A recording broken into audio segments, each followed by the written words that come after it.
7 million people in South Africa have received a vaccine dose thus far.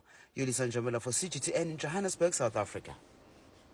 Well, still in Africa's most industrialized economy, consumer debt in South Africa surged to over $133 billion, with $1.4 billion in value defaulted for the first time between January and March this year. That's according to Experience, South Africa's Consumer Default Index. Here's Angela Coppola with the data. The credit demand and supply equation has changed according to analysts. Consumers are demanding credit, but what's fundamentally different is that the supply of credit is only two-thirds, roughly 70% of what it was prior to COVID last year.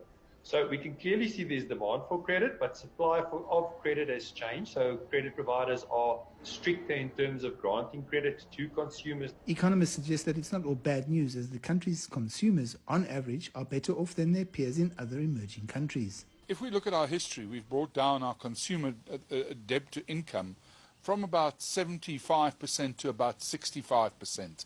Over a period of a decade and a bit. It is now increasing again as the consumer's been strained to keep up with their lifestyle over the last few years, and particularly because they had to make ends meet.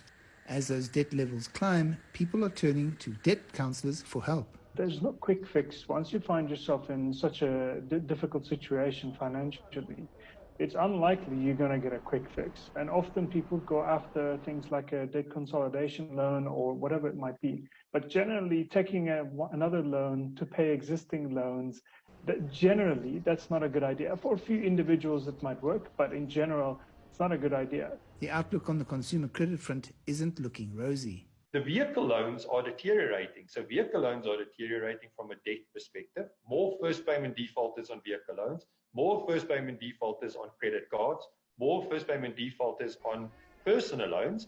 And that is purely a function of the distress that consumers, they're picking what they pay, but it's a difficult environment still because the environment fundamentally is still no better than it was prior to COVID. Consumer debt in South Africa is starting to spread from the upper echelons of the high net worth individuals all the way down to those who have less money to spend.